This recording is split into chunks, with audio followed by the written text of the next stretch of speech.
Good morning all of you. आज हम nanomaterial start करेंगे। नैनो का मतलब क्या होता है? 10⁻⁹ होता है। Nanomaterials are materials whose external dimension in range 1 to 100 nanometre. कि ऐसे मटेरियल की जिनकी एक भी डायमेंशन हमारी किस रेंज के अंदर हो, 1 से लेके 100 नैनोमीटर्स तक हो, उसे हम नैनो मटेरियल्स कहते हैं। हमारा 1 नैनोमीटर किसके बराबर होता है? 10⁻⁹ मीटर के बराबर होता है।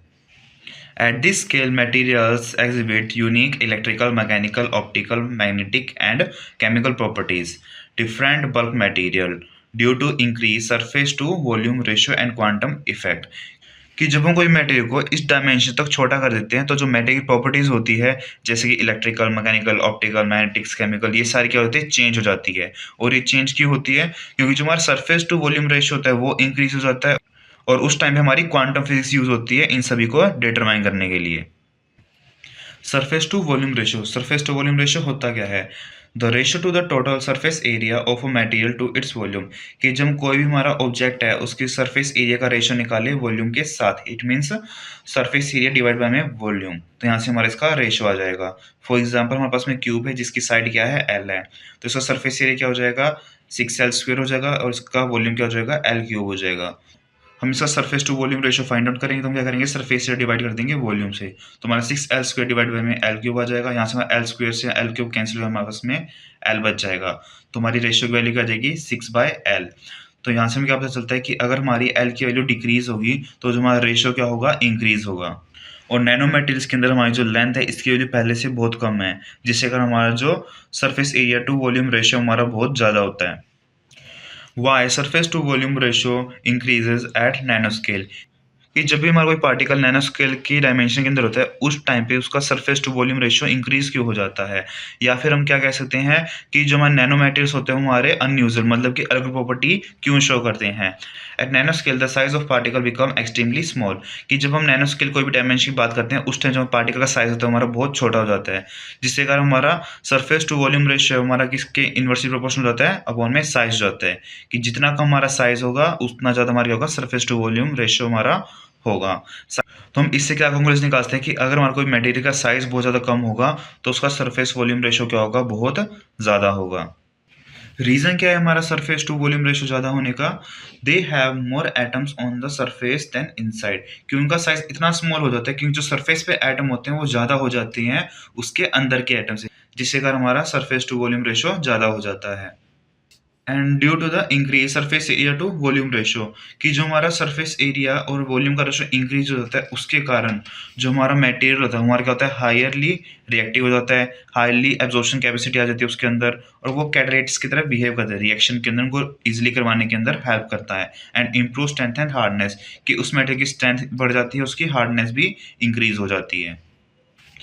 Nanoscale it refer to size between 1 nanometre to 100 nanometre. जैसे कि हमारा प्लेन स्केल आता है ज्योमेट्री बॉक्स के अंदर वो हमारा सेंटीमीटर के अंदर होता है, तो हम उसको स्केल कहते हैं। सेम वैसे ही जो स्केल हमारा 1 नैनोमीटर से लेके 100 नैनोमीटर तक होता है उसको हम नैनो स्केल कहते हैं। At this dimension, classic physics no longer applied, quantum physics become dominant, which results in कि जो हमारी कोई भी डायमेंशन नैनो स्केल तक आ जाती है तो उस टाइम पे हमारी जो क्लासिक फिजिक्स है वो उस पर वर्क नहीं करती, उस पर हमारी क्वांटम फिजिक्स के कंसेप्ट अप्लाई होते हैं। और क्वांटम फिजिक्स के कंसेप्ट के कारण उसकी स्ट्रेंथ इंक्रीज हो जाती है, उसकी रिएक्टिविटी इंक्रीज हो जाती है। जो सब कलर और कंडक्टिविटी है वो उसके साइज पे डिपेंड करते हैं, और उसकी जो कैटलिस्ट बिहेवियर होता है वो हमारा क्या होता है? ज़्यादा हो जाता है। क्लासिफिकेशन ऑफ नैनो मटेरियल्स, कि हमारे नैनो मटेरियल्स कितने टाइप के होते हैं? They are classified based on their dimension are in nanoscale. Nanomaterials की कितनी number of dimension nanoscale के अंदर है उससे हम उनको क्लासीफाई करते हैं। ये मेनली हमारे 4 टाइप के होते हैं: 0D, 1D, 2D, 3D। It means 0 dimension, 1 dimension, 2 dimension, 3 dimension. 0 dimension all dimension are in the nanoscale. 0 dimension की सभी डायमेंशन किसमें होती है? नैनो स्केल के अंदर होती है। सभी डायरेक्शन हमारी कौन कौन सी होती है? लेंथ, ब्रेथ, हाइट, तो हमारी तीनों क्या होती है? नैनो स्केल के अंदर होती है। और इसकी शेप क्या होती है? स्फेरिकल डॉट की तरह होती है। तो इसका एग्जांपल क्या हो जाएगा? Quantum dot and nanoparticle of gold and silver. Second है 1 dimensional. 2 dimension are nanoscale and 1 dimension is larger. कि इसके अंदर हमारी 2 डायमेंशन नैनो स्केल के अंदर होती है और बच्ची 1 डायमेंशन हमारी बड़ी हो सकती है। और इसकी शेप हमारी कैसी हो जाती है? वायर या फिर रॉड की तरह इसकी शेप होती है। फॉर एग्जांपल नैनो ट्यूब्स हो गया, नैनो रॉड्स हो गया, और हमारी नैनो वायर होगी जैसे मेटेलिक वायर हो जाती है। थर्ड टाइप है टू डायमेंशन। वन डायमेंशन हमारी नैनो स्केल के अंदर होती है और बाकी बची दो डायमेंशन हमारी बड़ी होती है। इसकी शेप हमारी शीट या फिर थिन वॉल की तरह होती है और इसके एग्जांपल क्या हो जाएंगे, ग्राफीन। ग्राफीन हमारी क्या होती है, थिन शीट होती है ग्रेफाइट की। Nano films and nano coating इसके एग्जांपल हो जाएंगे। फोर्थ टाइप है हमारा three dimension. Nano structure exist in all three dimension but bulk from appearing large. कि हमारा नैनो स्ट्रक्चर जो देखने में बड़ा लगता है बट उसकी तीनों डायमेंशन क्या होती है, नैनो स्केल के अंदर नहीं होती है टाइप से, बट वो हमारा नैनो मटेरियल्स होता है। फॉर एग्जांपल जैसे कि हमारा नैनो कंपोजिट हो गया या फिर जो हमारा पॉलीक्रिस्टलिन नैनो मटेरियल्स हो गए। हम इनको याद कैसे रख सकते हैं कि जो जीरो डायमेंशन डॉट होती है, one dimension dot, two dimension sheet and three dimension हमारा ब्लॉक होता है। ये इनकी क्या है, शेप है। Electron confinement. इलेक्ट्रॉन कन्फाइनमेंट को हम क्वांटम कन्फाइनमेंट भी कहते हैं। इलेक्ट्रॉन कन्फाइनमेंट क्या होता है, हमारा फिनोमिना होता है जिसके जो हमारे इलेक्ट्रॉन की मूवमेंट क्या होती है, रेसिस्ट हो जाती है। इट मीन्स जो हमारे इलेक्ट्रॉन हमारे मूव नहीं कर पाते क्योंकि उस ऑब्जेक्ट की डायमेंशन बहुत छोटी होती है जिसके कारण को इनफ स्पेस नहीं मिलता मूव होने के लिए। और इस टाइम हमारी जो क्लासिक फिजिक्स होती है हमारी फेल हो जाती है और हमारी जो क्वांटम फिजिक्स के कंसेप्ट क्या होती हैं, यूज होती हैं, जिसके कारण हमारी electrical optical magnetic property change हो जाती है। Degree of freedom. Degree of freedom को हम डीएफ से डिनोट करते हैं, independent direction of motion of electron. ये हमारी डायरेक्शन होती है जिसके अंदर हमारे इलेक्ट्रॉन है वो हमारे फ्रीली मोशन कर सकते हैं। डिग्री ऑफ कन्फाइनमेंट जिसको हम डी ऑफ सी से डिनोट करते हैं, ये हमारी नंबर ऑफ डायरेक्शन होती है जिसके अंदर जो हमारे इलेक्ट्रॉन होते हैं हमारे कन्फाइंड होते हैं। कन्फाइंड मतलब कि जो इलेक्ट्रॉन की मूवमेंट होती है हमारी क्या होती है, रेजिस्ट हो जाती है, वो इलेक्ट्रॉन वहाँ पे मूव मोशन नहीं कर सकते। और हमारा डिग्री ऑफ फ्रीडम प्लस में डिग्री ऑफ कन्फाइनमेंट का सम क्या होता है, ऑलवेज 3 होता है। अभी जो हमारे 4 टाइप के नैनो मटेरियल्स थे, पहला हमारे क्या था, जीरो डायमेंशन। जीरो डायमेंशन हमारे तीनों डायमेंशन किसमें होती है, नैनो स्केल के अंदर। इट मीन्स उसके हमारे जो इलेक्ट्रॉन है वो मोशन नहीं कर सकते। और उसके अंदर जीरो डायमेंशन होती है जिसके अंदर हमारे इलेक्ट्रॉन फ्री मोशन कर सकते हैं। One dimension. वन डायमेंशन के अंदर हमारी क्या होती है, दो साइड हमारी नैनो स्केल की होती है। इट मीन्स दो साइड के अंदर हमारे जो हमारे इलेक्ट्रॉन है वो हमारे मोशन नहीं कर सकते, बची एक डायमेंशन के अंदर हमारे इलेक्ट्रॉन मोशन कर सकते हैं। सेम ऐसे ही टू डायमेंशन के अंदर हमारे एक डायमेंशन होती है नैनो स्केल की, तो जो हमारे इलेक्ट्रॉन है हमारे एक डायमेंशन के अंदर मोशन नहीं कर सकते और बाकी जो हमारे इलेक्ट्रॉन दो डायमेंशन के अंदर मोशन कर सकते हैं। और जो थ्री डायमेंशन होती है उसके अंदर हमारी तीनों साइड नैनो स्केल के अंदर नहीं होती। इट मीन्स उसके अंदर हमारे जीरो डायरेक्शन के अंदर हमारी इलेक्ट्रॉन मोशन रेजिस्ट होती हैं और वो तीनों डायमेंशन के अंदर इलेक्ट्रॉन मोशन कर सकते हैं। इफेक्ट ऑफ कन्फाइनमेंट, कि कन्फाइनमेंट से हमारा क्या फर्क पड़ता है। हमारा पार्टिकल का साइज होता है बहुत ज़्यादा स्मॉल हो जाता है जिसके कारण उसका एनर्जी गैप ज़्यादा हो जाता है। तो हमारा क्या क्या इफेक्ट होता है, हमारा बैंड गैप ज़्यादा हो जाता है, उसका कलर चेंज हो जाता है, रिएक्टिविटी ज़्यादा हो जाती है और साथ में उसकी इलेक्ट्रिकल और मैग्नेटिक प्रॉपर्टी यूनिक होती है। इट मीन्स वो अलग हो जाती है जो हमारी क्वांटम फिजिक्स में उस मेटेरियल की होती है। नेक्स्ट टॉपिक है difference between zero dimension, one dimension, two dimension, three dimension, कि इन चारों के बीच में क्या डिफरेंस है। सबसे पहले प्रॉपर्टी क्या है हमारी, फ्री डायमेंशन, कि मैं वो डायमेंशन जिसके हमारे इलेक्ट्रॉन फ्रीली मूव कर सकते हैं। तो जीरो डी के अंदर हमारी जीरो डायरेक्शन होती है, वन डी के अंदर हमारी वन डायरेक्शन होती है, टू डी के अंदर टू डायरेक्शन होती है, थ्री डी के अंदर हमारी थ्री डायमेंशन होती है। और इलेक्ट्रॉन कन्फाइनमेंट, इलेक्ट्रॉन कन्फाइनमेंट उतनी नंबर ऑफ डायरेक्शन जिसके हमारे जो इलेक्ट्रॉन है मोशन नहीं कर सकते। जीरो डायमेंशन के अंदर हमारी 3 होती है, वन डायमेंशन के अंदर 2, टू डायमेंशन के अंदर 1 एंड थ्री डायमेंशन के अंदर 0। इन सब का सम क्या होगा, 3 होगा। नेक्स्ट प्रॉपर्टी है शेप, कि जीरो डायमेंशन की शेप क्या होती है, पॉइंट या फिर डॉट होती है, वन डायमेंशन की लाइन या वायर होती है, टू डायमेंशन की शीट या लेयर हो जाएगी और थ्री डायमेंशन की हमारी बल्क हो जाएगी बट वो अंदर से नैनो स्केल के अंदर होगी। फोर्थ प्रॉपर्टी है सरफेस एरिया वॉल्यूम रेशो, कि हमारा surface area to volume ratio कितना होगा। जीरो डायमेंशन के अंदर हमारे हाईएस्ट होगा, वन डायमेंशन के अंदर हाई होगा, टू डायमेंशन के अंदर मॉडरेट एंड थ्री डायमेंशन के अंदर लोअर हो जाएगा। क्योंकि जैसे हम यहाँ पे इस साइड मूव करेंगे 3D के अंदर तो जो हमारा उसका वॉल्यूम होगा हमारा क्या करेगा, इंक्रीज करेगा, जिससे कारण हमारा जो surface area to volume ratio हमारा क्या कर जाएगा, डिक्रीज कर जाएगा। अब इनके एग्जांपल क्या हो जाएगी, जीरो डायमेंशन के quantum dot and nanoparticle, one dimension के नैनो वायर नैनो ट्यूब हो जाएगा, for example carbon nano tubes, two dimension हमारे एग्जांपल क्या हो जाएंगे, graphene and nanosheet, and three dimension हमारे एग्जांपल क्या हो जाएंगे, नैनो कंपोजिट हो जाएगा। नैनो कंपोजिट, नैनो कंपोजिट होता क्या है, बल्क मटेरियल प्लस में नैनो पार्टिकल्स, कि हम कोई भी मटेरियल के अंदर नैनो पार्टिकल्स को मिक्स कर देते हैं तो हमारा मटेरियल क्या बन जाता है, नैनो कंपोजिट बन जाता है। Nanocomposite are material made by combining the nano particles with bulk particle, कि जब बल्क पार्टिकल्स को नैनो पार्टिकल के साथ हम मिला देते हैं तो उस सब्सटेंस को हम नैनो कंपोजिट कहते हैं। जब हम कोई भी बल्क पार्टी के अंदर नैनो पार्टिकल्स मिलाते हैं तो उसके कारण हमारी क्या क्या चीज़ चेंज हो जाती है, उस मटेरियल की मैकेनिकल स्ट्रेंथ इंक्रीज हो जाती है, थर्मल प्रॉपर्टी इंक्रीज हो जाती है। थर्मल प्रॉपर्टी स्टेबिलिटी का मतलब कि अगर हम उसको ज़्यादा हीट करेंगे तो बहुत जल्दी कूल डाउन हो जाएगा। उसकी जो इलेक्ट्रिक प्रॉपर्टी क्या होती है वो भी इंप्रूव हो जाती है। फॉर एग्जाम्पल हमारे क्या हो जाएगा, पॉलीमर को हम कार्बन नैनोट्यूब्स के साथ हम मिक्स करते हैं, जिससे कारण हमारा लाइट वेट और स्ट्रॉन्ग कॉम्पोजिट मटेरियल बनता है। उसका वजन कम होता है और साथ में हमारा स्ट्रॉन्ग कंपोजिट, इट मीन्स हमारा कॉम्बिनेशन होता है बल्क मटेरियल का और साथ में नैनो पार्टिकल्स का, जो कि हम वहाँ पे एरोस्पेस या फिर हम ऑटोमोबाइल्स के अंदर यूज करते हैं व्हीकल का वेट डिक्रीज करने के लिए, बट उसकी स्ट्रेंथ क्या हो जाती है, इंक्रीज हो जाती है, जिसके कारण जो हमारा व्हीकल है वो हमारा एफिशिएंसी ज़्यादा दे पाता है। और ये कंसेप्ट हमारा एरोप्लेन्स के अंदर यूज होता है उसको हल्का बनाने के अंदर, उसकी स्ट्रेंथ को इंक्रीज करने के लिए। Graphite, the hexagonal lattice structure of a carbon, कि जो हमारा कार्बन यहाँ पे हेक्सागोनल स्ट्रक्चर बनाता है उसको हम ग्रेफाइट कहते हैं, जिसके हमारे सारे कार्बन क्या होते हैं, सिंगल बॉन्ड के अंदर होते हैं, बट हमारे जो दो कार्बन होते हैं हमारे डबल बॉन्ड के अंदर होते हैं। कुछ इस टाइप का स्ट्रक्चर होता है हमारे ग्रेफाइट का। और जो हमारे एक से ज़्यादा ग्रेफाइट एक दूसरे से अटैच होते हैं तो हमारे क्या बनाते हैं, ग्रेफीन बनाते हैं। ग्रेफीन क्या होता है, a single sheet of graphite को हम ग्रेफीन कहते हैं। कार्बन नैनोट्यूब्स, जिसको हम CNTs कहते हैं, cylindrical nanosheet of carbon atom arrange in the hexagonal lattice, कि हमारी क्या होती है सिलेंड्रिकल, कि हमारी सिलेंडर शेप में नैनो शीट होती है जो कि हमारे कार्बन एटम के हेक्सागोनल अरेंजमेंट से बनती है। सिंपल लैंग्वेज में इसको क्या कह सकते हैं कि हमारी ग्रेफिन की शीट होती है जो कि हमारी रोल होके हेक्सागोनल सिलेंडर की शेप के अंदर होती है। इनकी डायमेंशन 0.7 to 50 नैनोमीटर्स तक होती है। Types of CNTs carbon nanotubes हमारी दो टाइप की होती है on the basis of number of layer. First हमारे क्या आता है, सिंगल वॉल्ड कार्बन नैनोट्यूब्स, जिनकी हमारी लेयर क्या होती है, सिंगल होती है, SWCNTs भी कहते हैं। Made of one cylindrical sheet of graphene, ये हमारी ग्राफीन की सिंगल शीट को फोल्ड करके बनते हैं। इनका डायमीटर 1 to 2 नैनोमीटर होता है। प्रॉपर्टी डिपेंड्स अपॉन कायरलिटी, कि जो हमारे सिंगल वॉल्ड कार्बन नैनोट्यूब्स होते हैं इसकी प्रॉपर्टी किस पे डिपेंड करती है, कायरलिटी पे डिपेंड करती है। कायरलिटी क्या होता है कि हम जो हमारी ग्राफीन की शीट होती है उसको हम किस डायरेक्शन के अंदर रोल करते हैं उसको हम कायरलिटी कहते हैं। सेकेंड टाइप है मल्टी वॉल्ड कार्बन नैनोट्यूब्स, जिसको हम MWCNTs भी कहते हैं। Consist of multiple concentric graphene cylinders, इसके अंदर हमारे एक से ज्यादा ग्राफीन की शीट होती है जिनका सेंटर हमारा क्या होता है, सेम होता है। इसका डायमीटर अप्रोक्सीमेटली 5 to 50 नैनोमीटर्स होता है। Higher mechanical strength but less conductive than the SWCNTs, इसकी मैकेनिकल स्ट्रेंथ ज़्यादा होती है बट इसकी conductivity, electrical and thermal conductivity कम होती है सिंगल वोल्ड CNTs से। Types based on the chirality, chirality basis पे हमारे तीन टाइप में हो जाते हैं। कायरलिटी मतलब कि हम ग्राफीन शीट को किस डायरेक्शन के अंदर रोल करते हैं।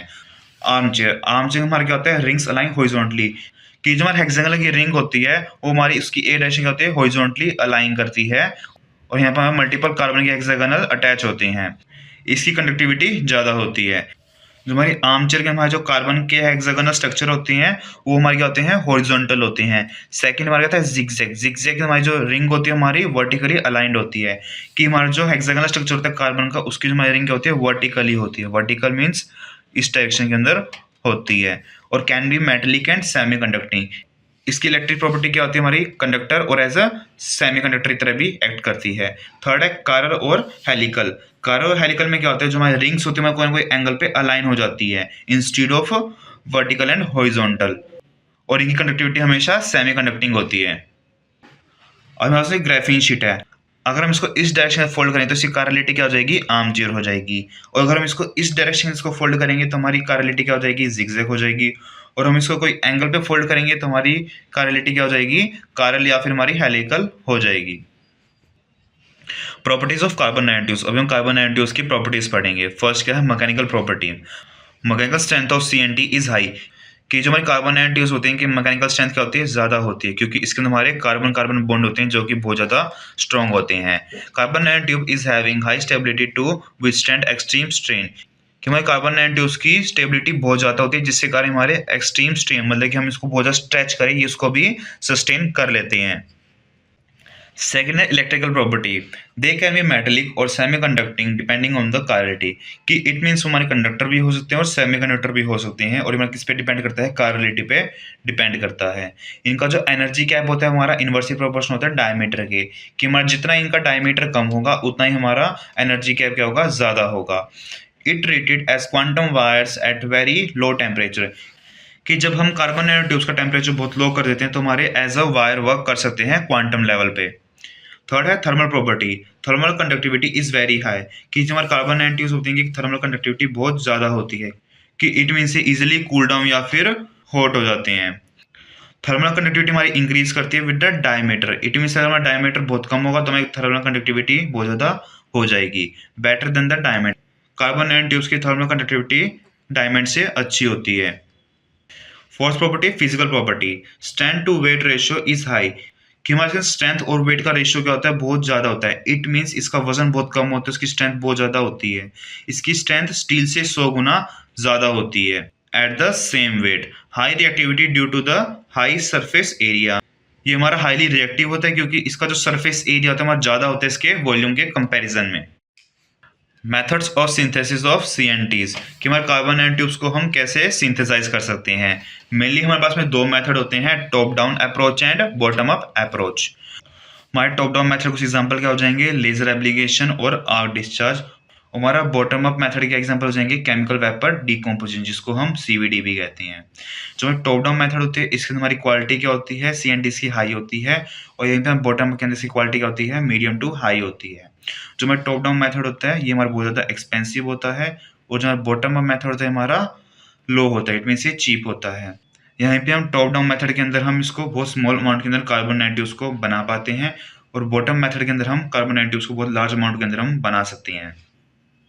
एडवांटेजेस ऑफ CNTs, कि हमारे कार्बन नैनो ट्यूब्स के क्या क्या एडवांटेजेस है। Extremely high strength to weight ratio, कि हमारा इनका स्ट्रेंथ टू वेट रेशियो क्या होता है, बहुत ज़्यादा होता है। इट मीन्स बहुत कम वेट के अंदर इनकी स्ट्रेंथ बहुत ज़्यादा होती है। Excellent electrical and thermal conductivity, इनकी थर्मल और इलेक्ट्रिक कंडक्टिविटी बहुत ज़्यादा होती है। It means easily cool down हो जाते हैं और इजिली हॉट अप हो जाते हैं।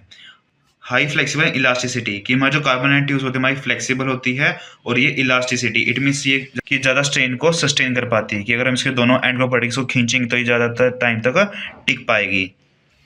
डिसएडवांटेजेस क्या है कार्बन नैनो ट्यूब्स के, हाई प्रोडक्शन कॉस्ट, इनको बनाने में बहुत ज़्यादा हमारा खर्च आता है। डिफिकल्ट टू प्रोड्यूस यूनिफॉर्म कार्बोलिटी, कि जो कार्बन नैनो ट्यूब्स है वो हमारी सेम कार्बोलिटी के अंदर बनाना बहुत ज़्यादा मुश्किल हो जाता है। Toxicity concern in biology use, कि अगर कोई गलती से इसको खा जाए तो इसके कारण वो इंसान मर भी सकता है या उसको दिक्कतें हो सकती है। एप्लीकेशन ऑफ CNTs, कि हमारे कार्बन नैनो ट्यूब्स कहाँ कहाँ पे यूज होता है। CNTs laser are new generation electronic devices, कि हमारी CNT से लेजर बनती है जो कि नाउ डेज बहुत ज़्यादा यूज होती है। Single wall CNTs are stronger and lighter than steel, they use for making light but strong composite material, कि जो हमारा single wall carbon nano tubes है वो बहुत ज़्यादा स्ट्रॉन्ग होता है, उसका वजन कम होता है स्टील के कंपैरिजन के अंदर, इसलिए वो हमारा हल्के और स्ट्रॉन्ग कंपोजिट मटेरियल बनाने के अंदर यूज होता है।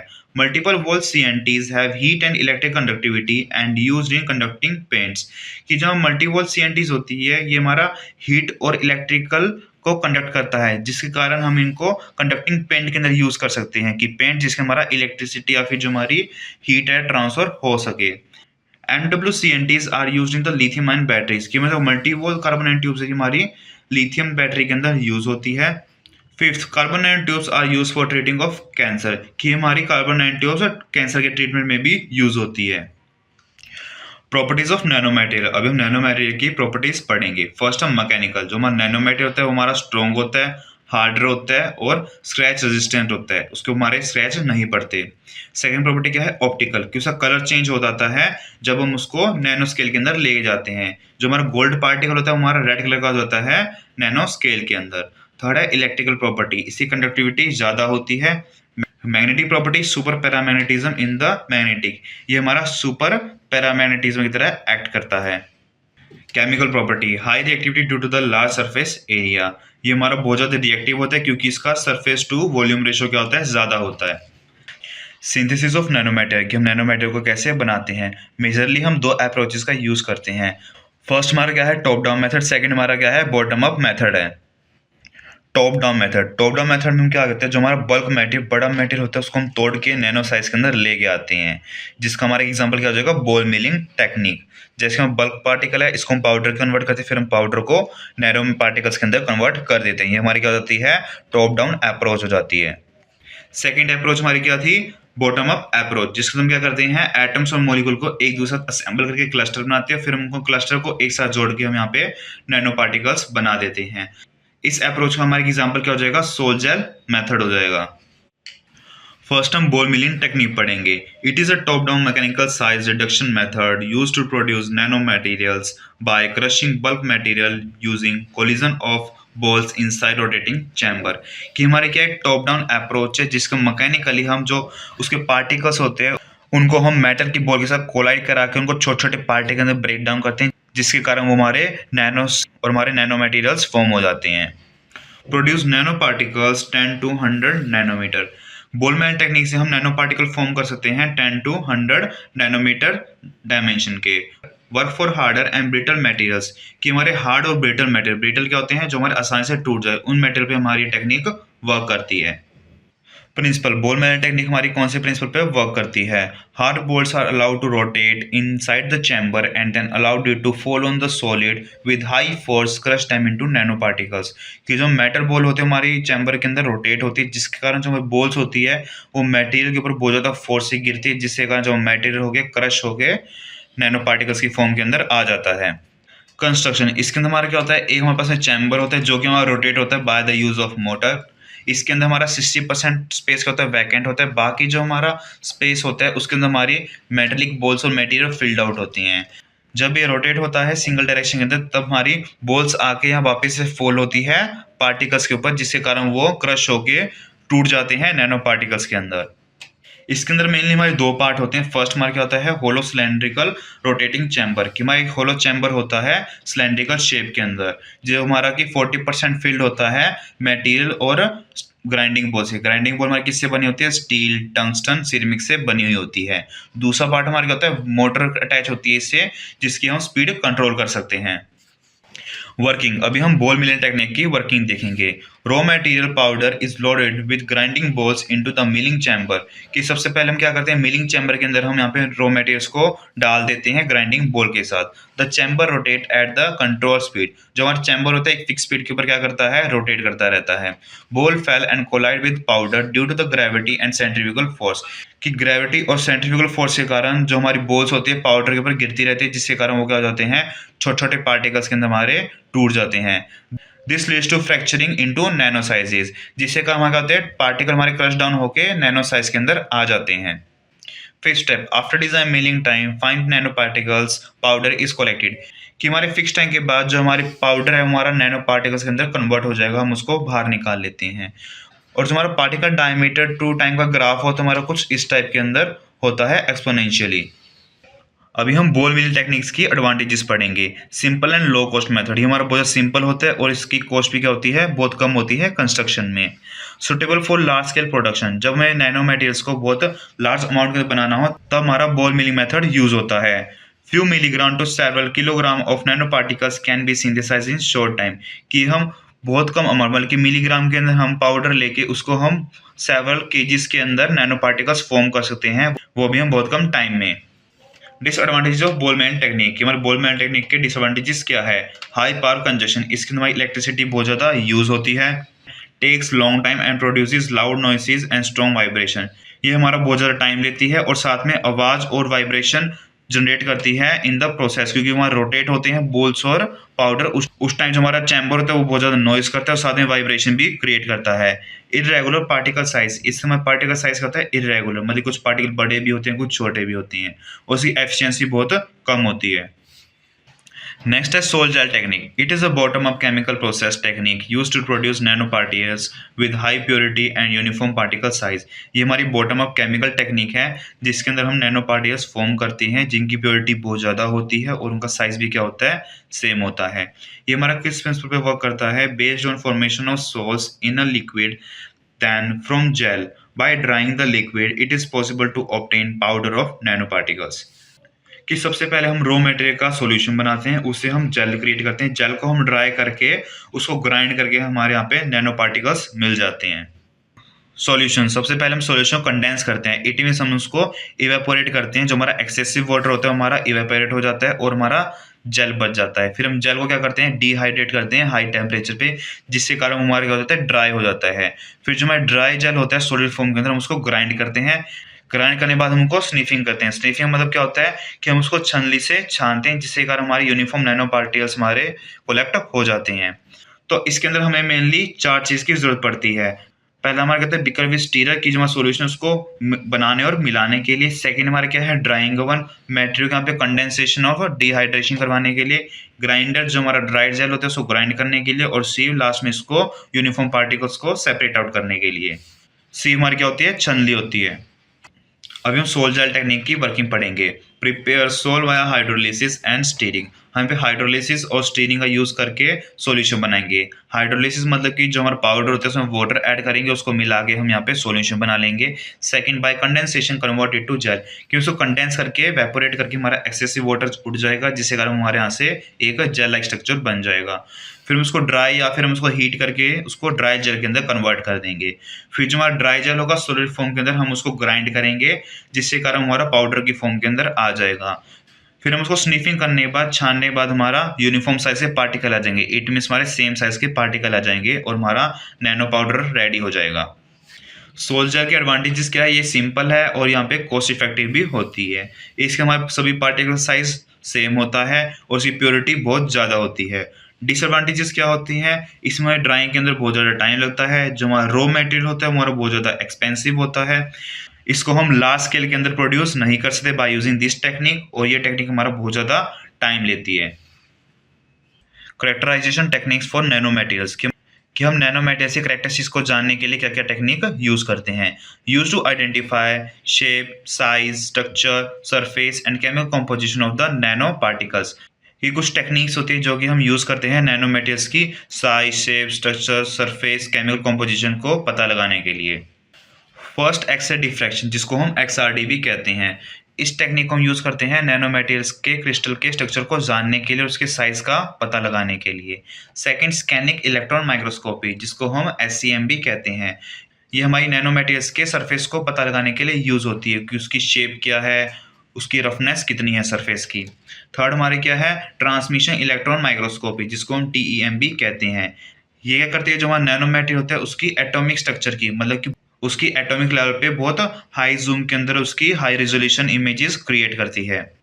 फोर्थ है एटॉमिक फोर्स माइक्रोस्कोपी, जिसको हम AFM भी कहते हैं। सरफेस मैपिंग इन 3D एट नैनो स्केल, कि इसके अंदर हमारे 3D स्ट्रक्चर क्रिएट हो जाता है नैनो पार्टिकल का। फिफ्थ रमनस्कोपी, रमनस्कोपी क्या होती है केमिकल स्ट्रक्चर एंड बॉन्डिंग, कि हम उस नैनो मटेरियल का केमिकल स्ट्रक्चर या फिर उसमें किस टाइप बॉन्डिंग है ये पता लगाने के लिए हम रमन स्पेक्ट्रोस्कोपी यूज करते हैं। एप्लीकेशन ऑफ नैनो पार्टिकल्स, की जो नैनो पार्टिकल्स है हमारे कहाँ कहाँ पर यूज होते हैं। फर्स्ट क्या है इलेक्ट्रॉनिक, कि हमारे जो नैनो पार्टिकल्स है हमारे नैनो ट्रांजिस्टर, मेमोरीज और सेंसर्स के अंदर यूज होते हैं। और नैनो पार्टिकल्स हमारे एनर्जी के अंदर हमारे सोलर सेल और बैटरीज के अंदर यूज होते हैं। थर्ड है इन्वायरमेंट, नैनो पार्टिकल्स हमारे इन्वायरमेंट के अंदर वाटर प्योरिफिकेशन यूज होते हैं, जो कि हमारे मेम्ब्रेन के अंदर प्रेजेंट होते हैं। पोल्यूटेंट रिमूवर, ये हमारे पोल्यूशन को रिमूव करने के लिए यूज होते हैं, जो कि हमारे अभी BS6 के अंदर कैटलिक कन्वर्टर आता है उसके अंदर हमारे नैनो पार्टिकल्स प्रेजेंट होते हैं। Fabric industry, silver nano particle in socks help to remove the bacteria and odour free, कि फैब्रिक इंडस्ट्री के अंदर हमारे सिल्वर नैनो पार्टिकल्स यूज होते हैं सॉक्स के अंदर, जिसके कारण उसके अंदर बैक्टीरियाज और जो बैड स्मेल होती है, बैड ओडर होते हैं, हमारा रिमूव हो जाता है। फिफ्थ है एरोस्पेस एंड ऑटोमोबाइल, जो हमारे प्लेन होते हैं या फिर जो हमारे व्हीकल्स होते हैं उसके अंदर हमारा नैनो पार्टिकल्स यूज होते हैं। Light weight and strong composite material to increase the fuel efficiency, कि हम नैनो पार्टिकल्स का यूज करके नैनो कंपोजिट मटेरियल बनाते हैं जिनकी स्ट्रेंथ बहुत ज़्यादा होती है बट उनका वेट बहुत कम होता है, जिसके कारण जो हमारे व्हीकल और जो प्लेन होते हैं उनकी एफिशिएंसी बहुत ज़्यादा इंक्रीज हो जाती है। मेडिकल के अंदर हमारा नैनो पार्टिकल्स बहुत जगह पे यूज होता है। Nano drugs use to treat cancer and TBs, कि हमारी नैनो ड्रग यूज होती है कैंसर और ट्यूबरक्लोसिस को ट्रीट करने के अंदर।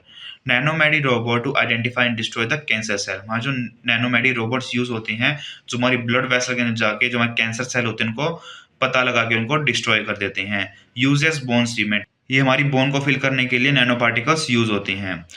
Fourth manufacturing of heart walls, contact lens and dental implants बनाने के अंदर हमारे नैनो पार्टिकल्स यूज होते हैं। कॉन्टैक्ट लेंस जो हम यहाँ पे लेंस लगाते हैं आंख के अंदर, डेंटल इम्प्लांट जैसे हमारे टीथ हो गए बनाने के लिए नैनो पार्टिकल्स यूज होते हैं। Thanks for watching. If you have any doubt you can comment down in the comment box. Thank you.